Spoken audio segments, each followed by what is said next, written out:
but what does RegTech 4.0 have in it principally that was missing from 3.0 or 2.0 or whatever? Yeah, well, I think one of the things was people, people had very high expectations when the RegTech industry first came along.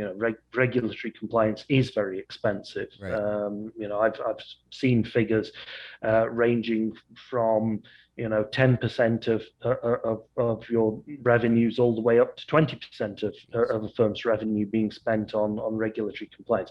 That is no small amount of money to spend. And people were spending that money quite often in terms of throwing people at the problem. So let's get armies of compliance people in to help us either to solve a new regulation or to solve a situation that we've got ourselves into. We've all seen with very big firms, so some of the big issues that they've got into through. And throwing people at a problem, it's very expensive, very tedious, and of course isn't sustainable. So I remember one firm I worked with had a particular issue. They hired a huge team of consultants. The team of consultants did a big cleanup job, got everything in order. But the regulator concerned came back and looked at it and said, well, okay, it might be in order right now, but what happens tomorrow? What happens in a week? What happens in a year when all these guys have gone away? Right. And what they were looking for, of course, was it's about process and about technology. It's not only about people. I suppose coming back to the RegTech industry, what were people looking? People were saying, well, look, there's a huge opportunity here. A lot of money is being spent on compliance. If we can use technology in a smart way, we can potentially spend less, but we might also be able to get some value out of the data that we're working with. And I suppose there were. I'll go back probably 3 years now. In my mind, it's quite a pivotal period when people say, well, look, this technology is here and it has huge potential, right? But it's actually not delivering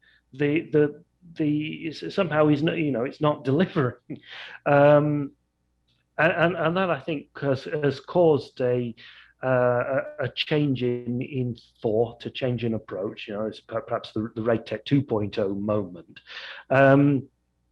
of we're not just producing pieces of technology to help in compliance, but actually there is an opportunity to really transform regulatory compliance using technology.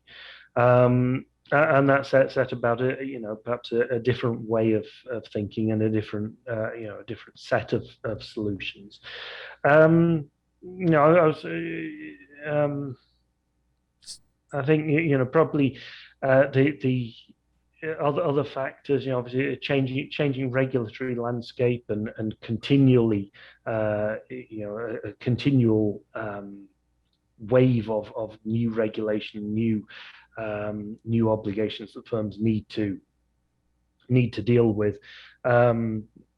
Obviously has increased demand, and of course, we shouldn't underestimate the impact of the COVID-19 pandemic, which has completely transformed operating models. So we went over 17 months ago overnight from being a very office-based, very supervised in person industry, particularly when we start talking about back office operations, to something that was suddenly about as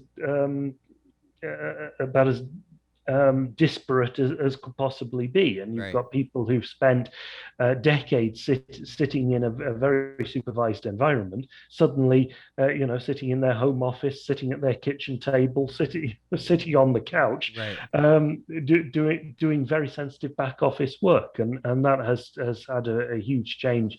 We can call it digital transformation, or we can call it something else, but it has been a huge shift in terms of operating model. And if you have that kind of shift in operating model, you need to change the way in which you regulate. You need to change the way in which you supervise. You need Right. to change the way in which, as a compliance officer, you look after that whole operation, and that has generated a whole new demand for tools and solutions, which are more focused on, well, how do I, in this new paradigm, how do I